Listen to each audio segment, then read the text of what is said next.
get my shoes and out the door. 5, I'm alive. 6, 7, 8, feeling great. Hello, BYWG tribe. This is Dr. Noah. Here's a quick peek at our supplement, product, and book of the month for April 2020. At the end of the podcast, I will spend a few minutes going into further detail, so we encourage you to listen to the end. The supplement of the month for April is actually our Immune System Support Bundle that includes 1 bottle of Immune Boost, 1 bottle of Stress Rebalancer, and 1 bottle of Vitamin D3 Boost. We are extending our 15% off and free shipping through the month of April. Our book of the month is a frequent guest, Dr. Kelly Ann's Cleanse and Reset. And our product of the month is the Magic Spoon. Man, do I love Magic Spoon. It's the world's first low-carb, high-protein, keto-friendly breakfast cereal. All the links, discount codes, and special offers for the product, supplement, and book will be listed in the show notes and iTunes, posted on social media, in our weekly newsletter, and on our website at www.beyondyourwildestgenes.com at the Listen Now tab. Thanks for listening. Hey everybody, welcome back to the Beyond Your Wildest Genes podcast. I'm your co-host today, Dr. Mike Akinfora, and today I have the Alec Baldwin of Beyond Your Wildest Genes, Robb Wolf. Robb, how are you? Good. How are you doing? Awesome. You are the most interviewed guest that we've had on our podcast. So, oh wow, you are cool. the Alec Baldwin. I'm honored. Tickled and honored. Awesome. I'm just going to read Robb's bio, and then we're going to get into his new masterclass, the Keto Masterclass. I have taken the class. I love it, and I really wanted to share it with you guys. So Robb Wolf is a former research biochemist, and he's a 2-time New York Times, Wall Street Journal best-selling author of The Paleo Solution and Wired to Eat. Robb has transformed the lives of hundreds of thousands of people around the world via his top-ranked iTunes podcast, books, and seminars. Robb has functioned as a review editor for the Journal of Nutrition and Metabolism, that's Biomed Central, and as a consultant for the Naval Special Warfare Resiliency Program.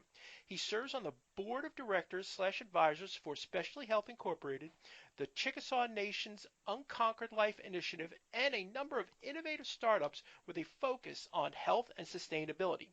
Robb holds a purple belt in Brazilian Jiu-Jitsu and is a former California State powerlifting champion and a 6-0 amateur kickboxer. Robb has provided seminars in nutrition and strength and conditioning to a number of entities, including NASA, Naval Special Warfare, the Canadian Light Infantry, and the United States Marine Corps. Robb lives in Reno, Nevada with his wife Nikki and his daughters Zoe and Sagan. Robb, welcome back to the show. Doc, thanks for having me. I always feel like I should be taller than 5'9" with a bio like that. Oh, you're a busy guy. You're a busy guy. So I wanna start by for those who don't know who Robb Wolf is, who've been hiding under a rock somewhere for the last 10 years. Robb, can you flesh out some of your backstory for people so they get an idea of why you do the things that you do? Yeah, I've always been interested in health and human performance. Unfortunately, both of my parents were pretty ill. Both of them smoked. My dad drank a fair amount. They had a pretty poor diet. Neither of them made it past the age of 70.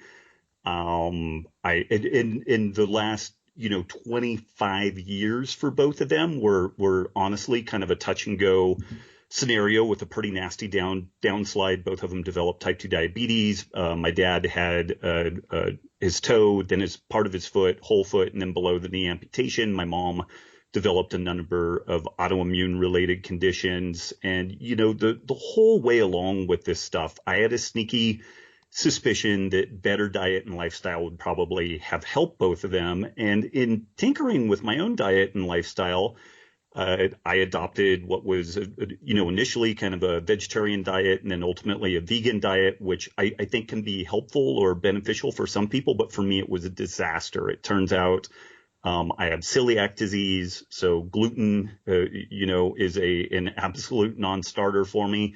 And I'm also pretty reactive to grains in general. I don't have great carb tolerance.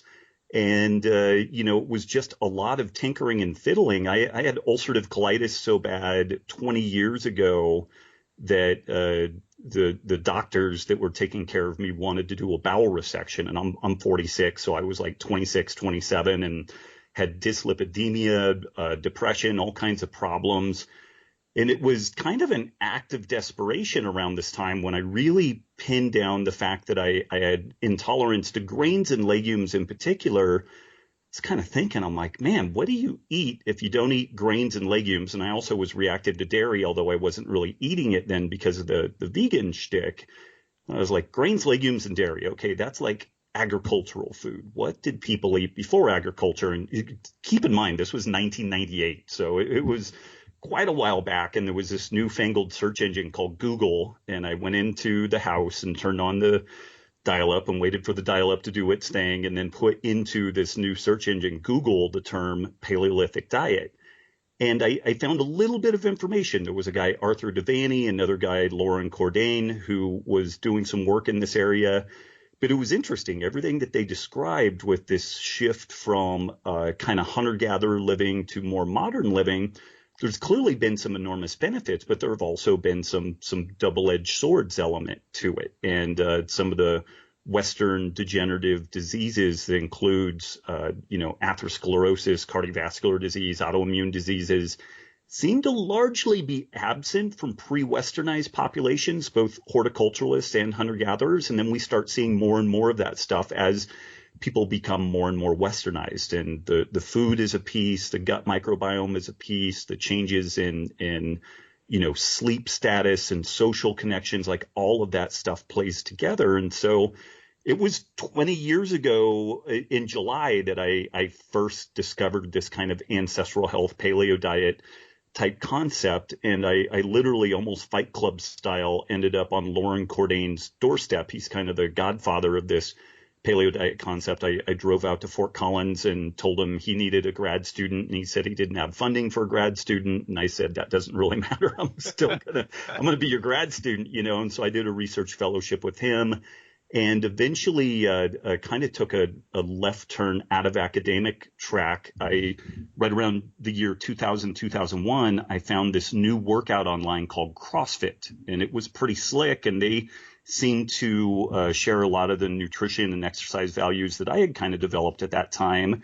And so I ended up co-founding the first and fourth CrossFit affiliate gyms in the world. And so I kind of feel like I'm a little bit like, the Forrest Gump, movie where like he was at the beginning of Apple and all these other things. I feel a little bit like that because I was literally at the ground floor of both CrossFit and the paleo diet concept. And really the growth of paleo, if you were to look in Google Trends and put in the terms paleo diet and then CrossFit and look at it over, a 10 or 15 year run, you would see those things live and die very much in lockstep. But it was a really interesting experience because I've been able to work with thousands and thousands of people and see how these different approaches, benefit some folks and not so much other folks, and a need for customization, but also a need for a very simple starting point, because there's so much information and so many different ways that we could, tackle health and wellness. But, everybody kind of needs some sort of a home base to start with. And for some people, that's kind of a vegan type diet. I tend to gravitate more towards that paleo, keto, low carb type approach, just as a beginning point, and ask questions about carbohydrate tolerance and food intolerances and stuff like that, and then start mapping that and expanding our way out to as broad a diet and lifestyle as we can get away with without suffering any, negative side effects. Brilliant. Thanks for that. I really appreciate you going in and telling some of your backstory. So my question is, why start a keto masterclass, and what exactly is keto? So the ketogenic diet is many things, unfortunately, and that's actually some of the challenge. Medically, the ketogenic diet was developed almost 100 years ago. In 2020, it will be the 100th anniversary of a ketogenic diet being used in formalized medical circles for epilepsy specifically. And prior to the development of anti-seizure medications, the ketogenic diet was really the only viable solution for folks. But the way that even the ketogenic diet was developed, it was observed that mainly children, but also adults who experienced epileptic seizures and different, even non-epileptic type seizure states, when these folks fasted, their seizures tended to either be dramatically reduced or they went away entirely. So people would tinker with, okay, I'll eat for a day, not eat for a day. But the problem was whenever they ate a regular mixed diet approach, the seizures came right back. And then the other side is, although most of us could probably benefit from some fasting, at some point fasting has an expiration date on it. It's called starvation. And so this was right around the time that a lot of the metabolic pathways and, like the Krebs cycle and the TCA cycle, a lot of that foundational metabolism work was getting, kind of hammered out at this point.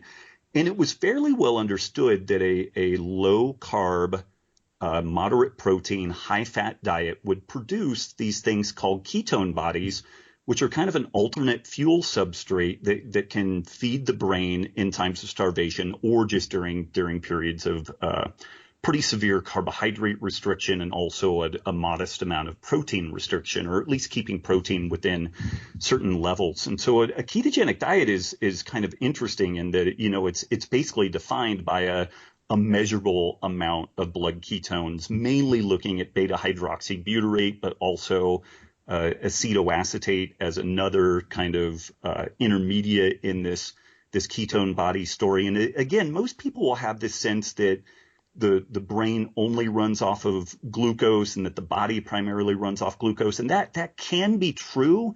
And some folks do okay with that. But a lot of folks were finding they experience some significant metabolic problems with running on kind of a purely carbohydrate glucose fueled metabolism. When we again look at kind of pre-westernized societies, even if they eat a fairly high carbohydrate diet, their metabolism is quite flexible. They're able to shift into fat mobilization mode and use carbohydrates really effectively. It's this term called metabolic flexibility. And it appears that a lot of what we see as Western degenerative disease and a lot of what we characterize as aging appears to be this loss of metabolic flexibility.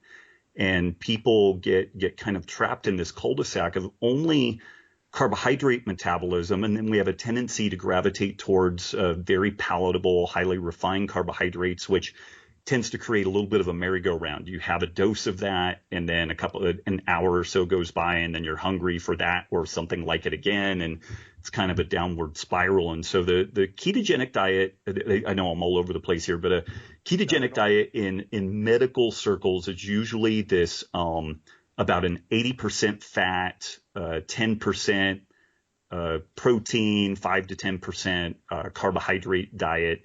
But there are lots of iterations on that. And for a purely weight loss perspective, what we found to be incredibly effective is what might be more termed a modified Atkins approach, which is a higher protein, low carb, moderate fat intake diet. And you still will produce appreciable amounts of ketone bodies, but the one of the big challenges that I've seen, and kind of one of the drivers of why I made the Keto Masterclass at all, we just saw tons of people struggling with the ketogenic diet. And this is largely the way that I've eaten for like 20 years. And I know that there's different challenges. And even though I'm an advocate of this way of eating, at least as a beginning point, it's a tool. And, like a hammer is an amazing tool. It's great for driving nails into boards. But if you want to cut a board very cleanly, a hammer is perhaps one of the worst tools you could imagine, So I really like to keep folks' feet on the ground and remind them that these different dietary approaches are tools. They may be more or less, efficacious depending on the situation. But we saw people gaining weight on a ketogenic diet. We saw people getting dyslipidemia on a ketogenic diet. And I was kind of jaw dropped. I'm like, how on earth are folks doing this? And so we actually got in and surveyed my list, and we just asked them, where do you struggle doing a ketogenic or low carb diet? And we ended up finding a couple of different categories, like people really struggled on just the nuts and bolts of how do I do it? Like, is it a purely a ratio driven story where I have to eat 80% fat and 15% protein and 5% carbs? Where do I start that whole thing?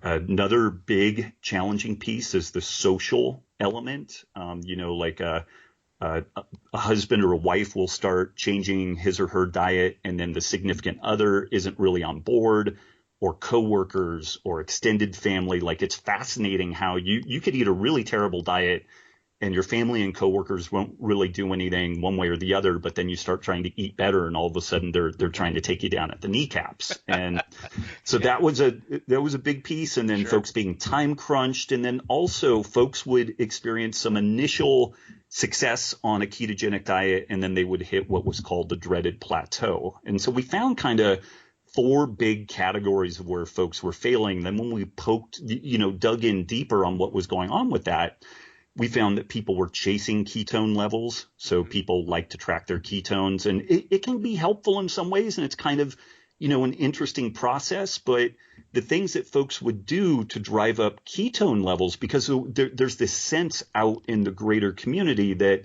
the higher your ketones are, the more fat you're burning. And that's not necessarily the case. It could be kind of true, but you could have very high ketone levels because you are overeating fat. And you're overeating fat to a degree that you're going to gain body fat from it. And it's actually hard to do on a ketogenic diet because it's a very satiating way of eating. So the things that folks do to overeat on a ketogenic diet are almost heroic in their stupidity. Like, it's and I'm not calling the people stupid, but like, you've got to really try to kind of goof this thing up. And a lot of people end up doing that. They will reduce protein because they're afraid of protein for a variety of reasons, from concepts like mTOR to gluconeogenesis and this notion that you're going to be kicked out of ketosis. But at the end of the day, what we have to do is figure out a way of eating that we can do over the long haul that will produce kind of some spontaneous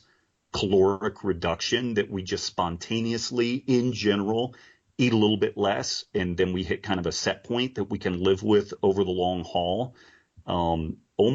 I think the numbers are now at like 4 out of 5 people end up losing significant amounts of weight over the course of their lifetime, but 95% of people don't keep it off. There's that rebound kind of approach, or kind of factor, and that's because they haven't found something that works well for them over the long haul. And also, I would argue that this is some of the evolutionary biology, that we're kind of wired up to eat everything that's not nailed down, and we live in a hyper palatable food environment with easy access to tons of calories and all that type of stuff. But that is where a ketogenic diet can be really helpful. It's very satiating. It can be very nutrient dense. It can help with a lot of other potential health issues like gastrointestinal related problems, inflammation and whatnot. But that's kind of the backstory on the Keto Masterclass, was that I saw a lot of people struggling. I saw a lot of really goofy, inaccurate information being promulgated, and people kind of suffering as a consequence. Absolutely. There is so much misinformation that's out there. That's why I'm thrilled that you actually put the class together. And now it's somebody that I know and trust. And as a physician, you try and do your due diligence. And I know with you, and having gone through this myself, that you've nailed it. So I appreciate that you took the time out to do that. Thank you.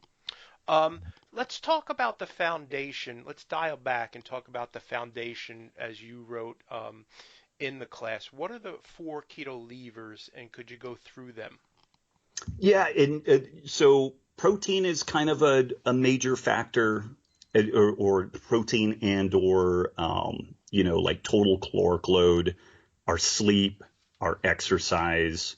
And for some reason, I'm blanking on the other one. Stress. Oh, stress. Yeah. Yeah. And so those are kind of some if somebody shoots me an email and they're like, "Hey, Rob, I was eating keto and then I ran aground." This is kind of when I put on my Sherlock Holmes hat and start asking some questions like, okay, well, what are your macronutrients? How much protein, carb, fat are you taking in?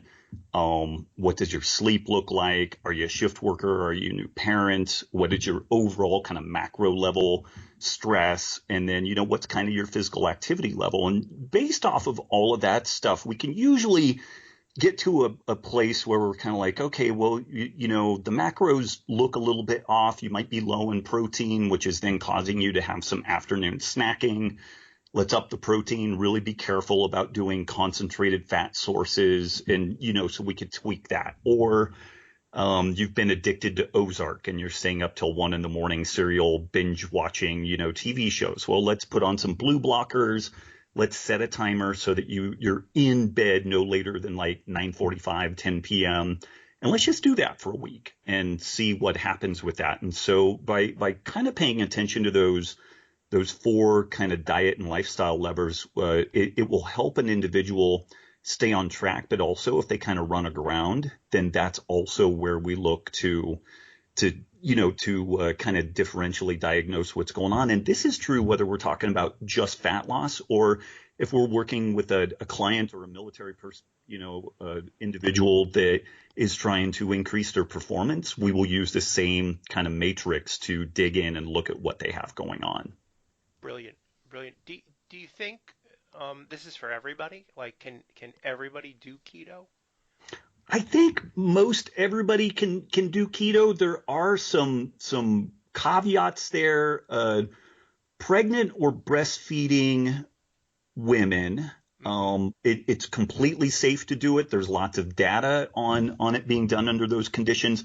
The one caveat that I would have with that, though, is one thing is that for women, it is critical that they get their electrolytes correct. So people don't appreciate that when you shift from a higher carb general diet to a lower carb diet, our electrolyte status changes a lot. And the recommendations that are made even for epilepsy patients for the addition of sodium and potassium and magnesium to the diet are rather large. And without that addition, people feel terrible. And I think a lot of what passes for kind of adrenal fatigue or thyroid issues are actually caused not from a low carb intake, but from an inadequate electrolyte intake. When we look at the way that the kidneys handle sodium and these hormones like aldosterone, and if sodium is too low and the body is in kind of a stress response trying to retain it, it will release cortisol, it will release adrenaline, and so you have sleep disturbances. And women are just really finely tuned to stress because of that kind of reproductive status thing. And so 2 years ago, I would have just generally been more nervous about low carb or keto for women under a variety of circumstances. As I've worked with more and more people and worked with some people like Tyler Cartwright and Luis Villaseñor, the founders of Keto Gains, they moved 600 people every 6 weeks through a keto diet boot camp. It's called the Keto Gains Boot Camp. Cannot recommend it enough. And a lot of my methodology is based very directly off what they do. But 80% of their clients are women between the ages of 35 and 50. And we are not seeing like rampant, adrenal issues, thyroid issues. We're actually seeing quite the opposite in those folks. But Tyler and Luis are neurotic about making sure that their folks get adequate electrolytes. And so this, again, is something that just gets dropped all the time. We have a ton of different resources in the Keto Masterclass to help people get the electrolytes correct. But there's a lot of buzz around the internet that a ketogenic diet is inappropriate for women. It may or may not be ultimately the right fit for someone. But I will guarantee you that in women in particular, if they don't get the electrolytes correct, that is just begging for problems. The other kind of caveat, again, with that kind of pregnant and breastfeeding woman is that because a ketogenic diet tends to be very satiating, it is easy to undereat. And so even though a woman who is breastfeeding and they're wanting to lose some of that pregnancy weight, that's great, but you just don't want to get super aggressive on the caloric restriction. Otherwise, you could interrupt milk supply. And so, like a mild 5%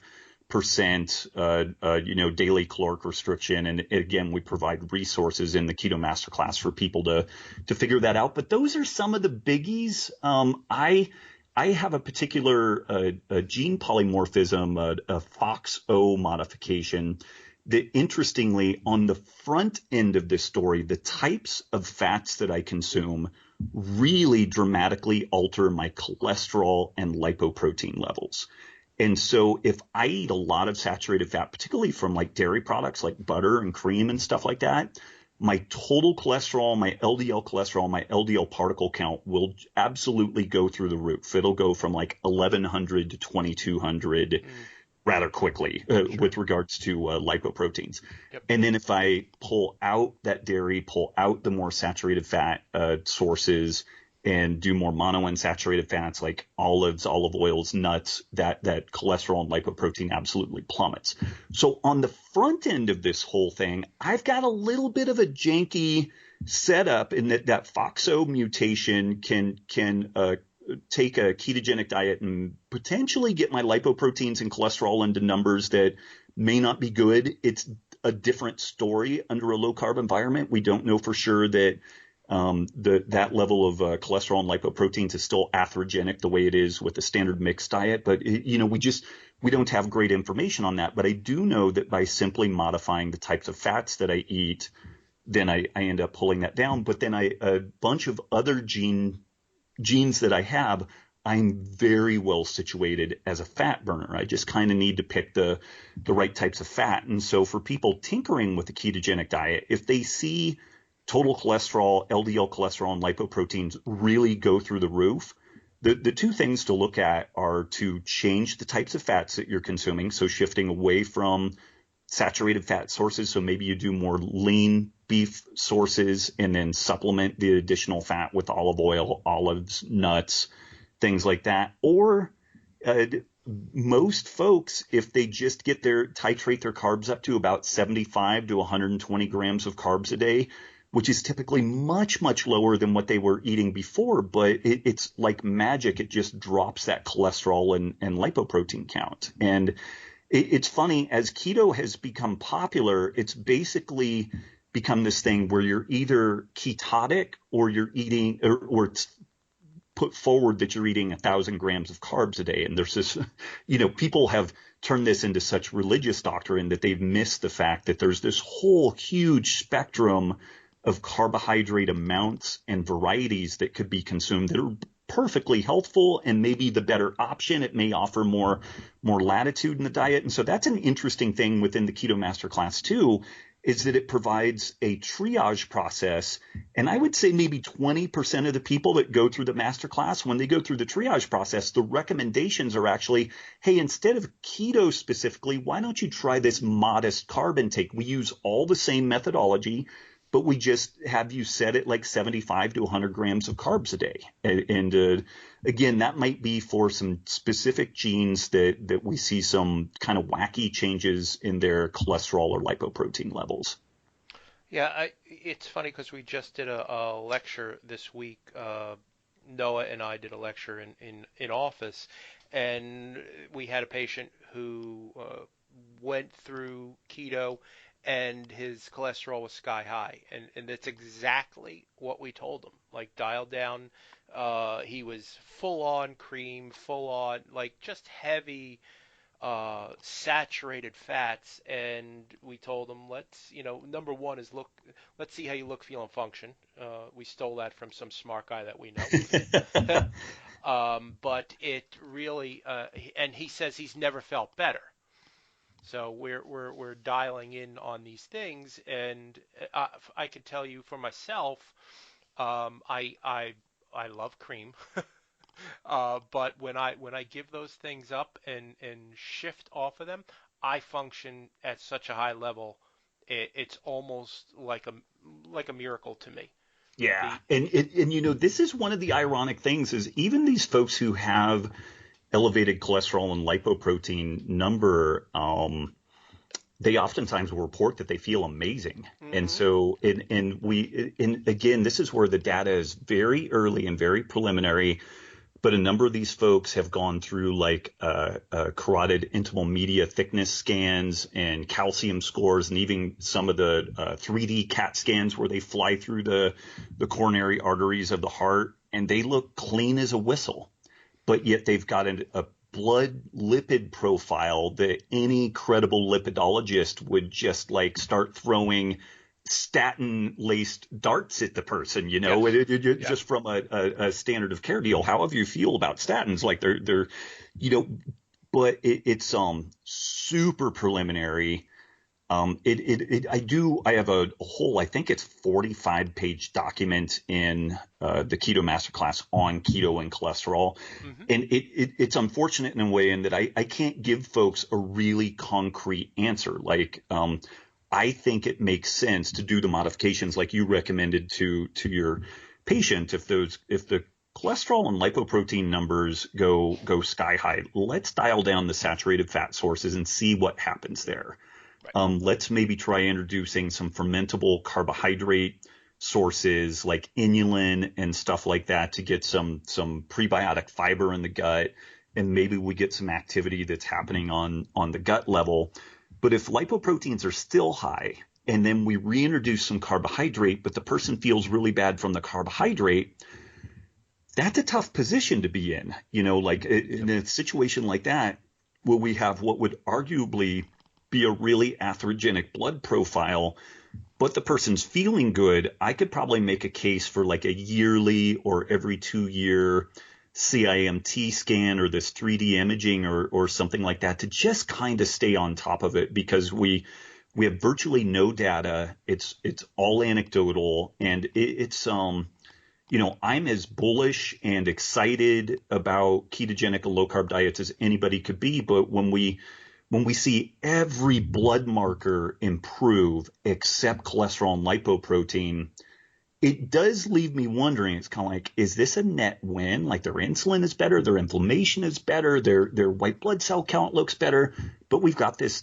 arguably really atherogenic, blood profile, and there's just not enough data out there right now to be able to give people a really definitive answer. And I think that there are so many genetic variations lurking out in the population that we really have to take this on a one-off, by one case. And so at a minimum, I would do the mitigating strategies to try to get the cholesterol and lipoprotein numbers back into levels that look a little bit more reasonable. And then if it's just a situation where you literally look, feel, and perform your best, but with an atherogenic blood profile, then I would at least do some follow-up, like the CIMT and some other stuff to stay on top of that.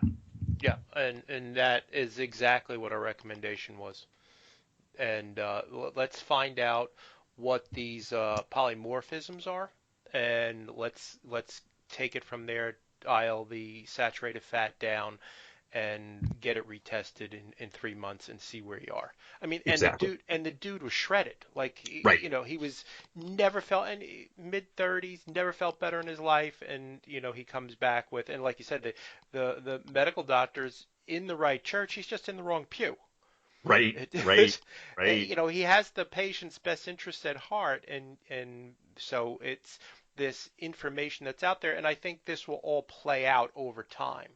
Right. And in the meantime, we don't want to give people this false hope or misinformation.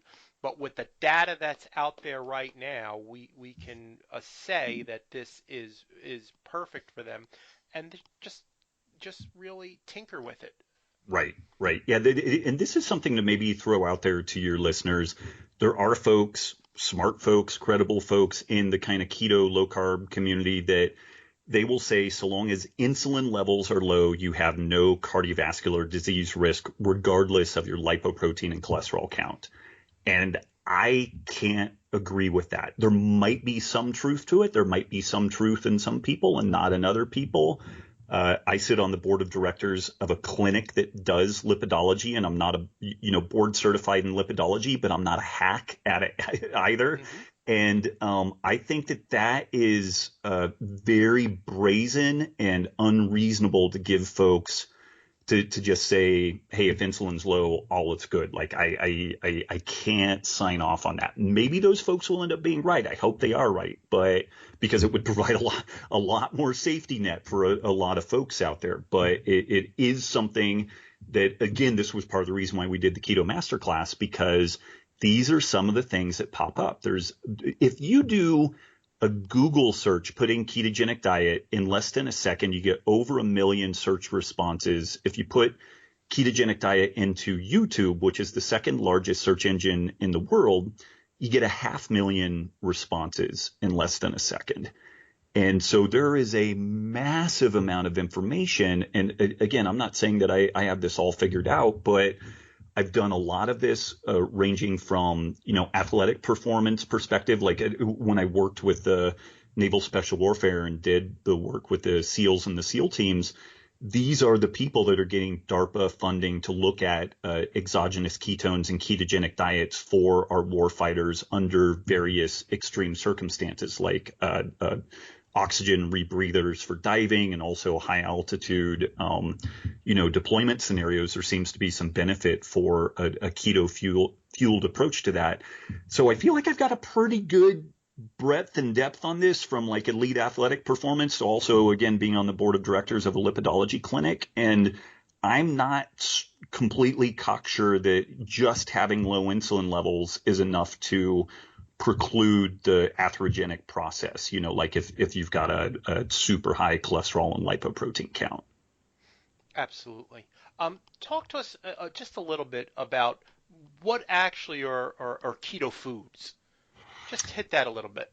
And, this is kind of a funny thing because virtually anything could be a keto food. Like you could eat a piece of chocolate cake, but if that was the only thing you ate all day, then you're going to be in ketosis due to the caloric deficit that you're in.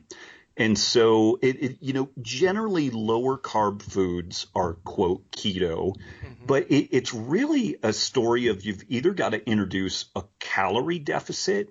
You need to have a punctuated period of time where you're not eating, some sort of time restricted feeding or intermittent fasting, or you need to eat some foods that are more kind of protein, fiber, and fat in composition versus, kind of more carb composition. And so, meat, seafood, tend to, eggs, dairy products, even though dairy products can be problematic for some people, both from an allergy perspective, but also from this increased cholesterol and lipoprotein perspective. It varies from person to person, but it is a thing to keep an eye on.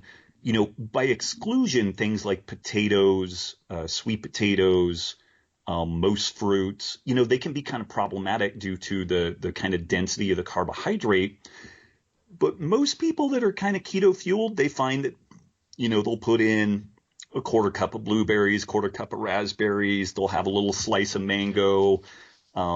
People will freak out about like carrots and stuff like that, but you need to eat like 8 carrots to get an appreciable amount of carbohydrate from carrots, So, like I will do kind of a stir fry where I'll grate up 2 zucchinis, a carrot, a bunch of mushrooms. I literally just jam them through the food processor, throw them in a pan, put some ground beef or some ground turkey, put a little bit of olive oil on it and cook that down. And when I post, I do my Instagram, food pic on that. Yep. The real keto adherents will be like, well, those are carrots. That'll kick you out of ketosis. And it's like, well, I didn't eat a bushel of carrots. And so, this is where you really need to keep an eye on your total macronutrient load and your total caloric load.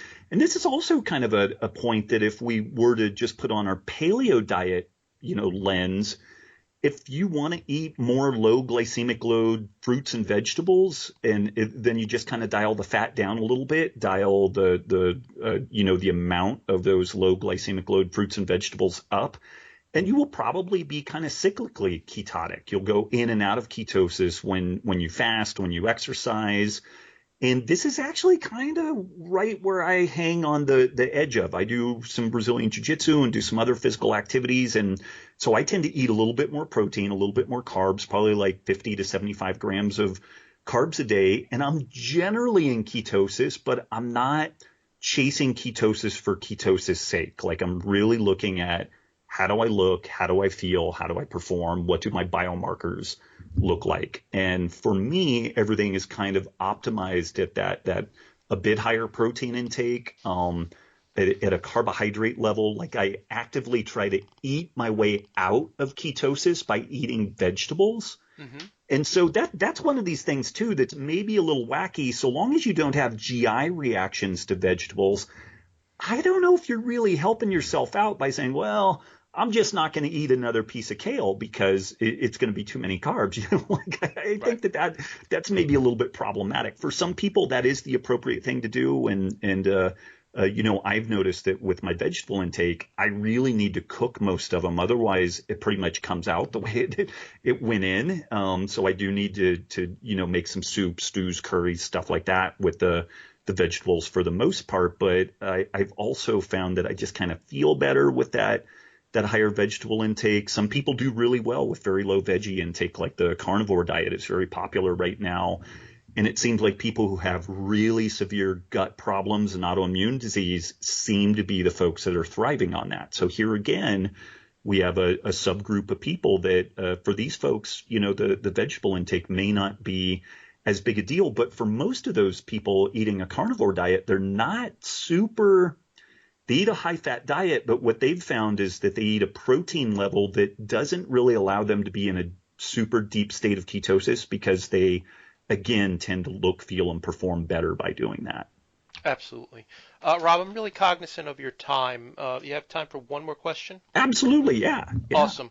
I think a big part of this in someone going into this and wants to try it is their mindset.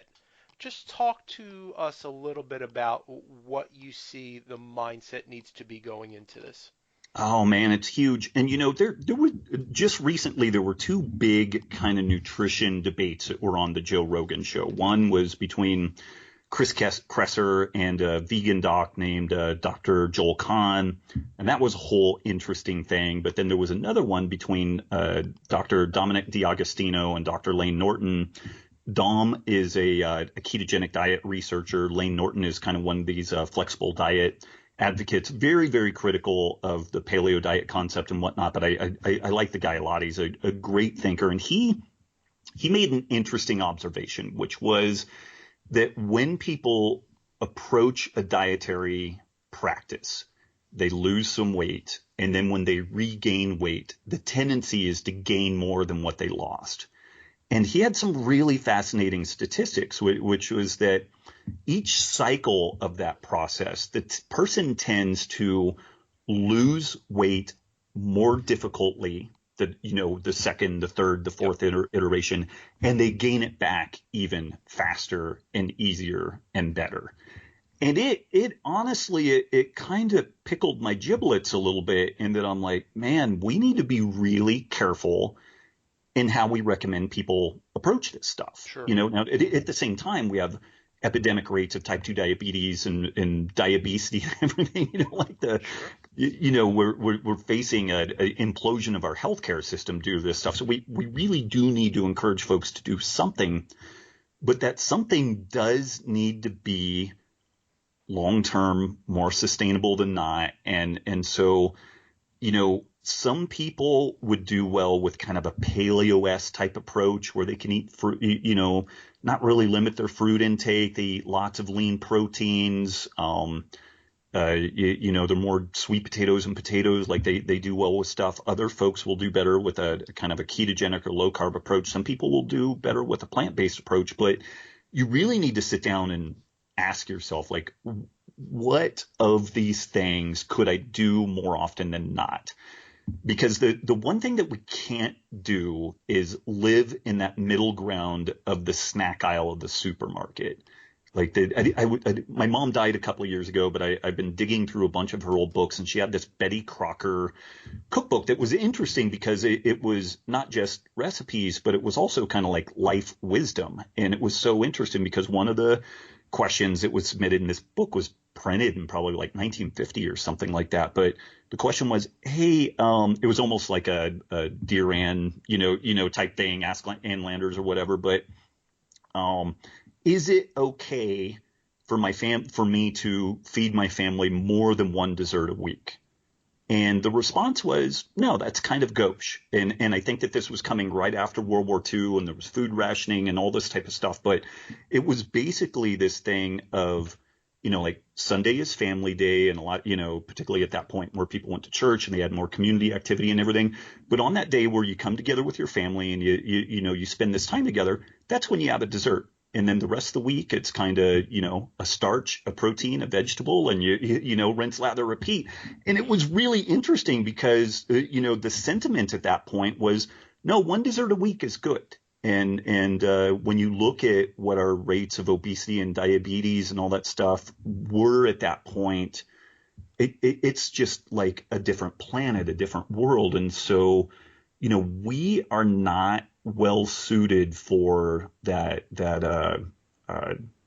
navigating that middle ground of like, again, the snack aisle of the supermarket, things like pizza and ice cream, the high fat plus high carb combo is really problematic. And so when people sit down and start contemplating what they're going to do, I would really ask yourself, like, do you feel like you would do better on kind of a lower fat, moderate to high protein, high carb, almost like a bodybuilder type approach? Or do you feel like you would do better on a lower carb approach? And thinking about maybe what some of your trigger foods are would help inform that decision. Like if you really like steak and ribs and eggs and cheese and stuff like that, you might do better on a lower carb approach. But I would recommend that people sit down and spend some time thinking about like, okay, which approach do I think I might be able to live with? And there is just kind of a reality that if you're going to make some headway, every day is not dessert day. Every meal is not dessert meal, like it doesn't mean you never have any of these things again, but it definitely doesn't mean that you have it more meals than not. Like that just flat isn't going to work. And if you don't want to do that, then that's fine. Let's just have that conversation and be done with it and not annoy each other on that. But then beyond that, once you kind of get a sense of which direction you think that the wind is going to be at your back instead of pushing you backwards, then I think you really need to delineate some whys. And for me, being healthy, the big whys for me, I did diabetic wound care on my dad. I watched him lose a toe, then a foot, then all of his leg below the knee. And it was interesting because my dad, it was almost like he was making a deal with the universe. It's like, well, Rob, I'll let him take the foot. And in his mind, it was kind of like they take the foot and then I'm okay. And I was like, Dad, that's not how it works. They're just going to come back and take the next piece and the next piece and the next piece because you still smoke, you still drink, and you haven't, modified your diet. And so for me, I am never going to subject my kids to them doing diabetic wound care on me.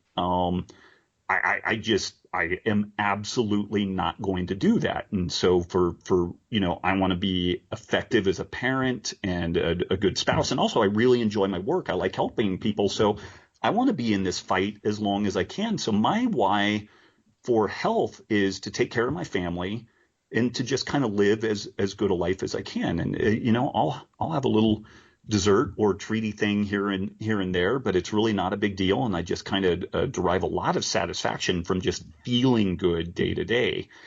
And each person is going to find a different why, but I find that things like that, like I want to do this for my kids, I want to do this for my community or, whatever, doing it for something bigger than ourselves is oftentimes really, really powerful. The motivation of just losing weight or just looking better, like it can motivate some people, but it tends to be very transitory.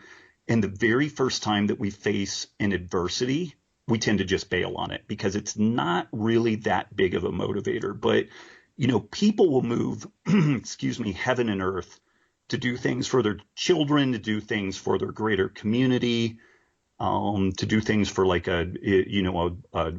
something that they find significant meaning in.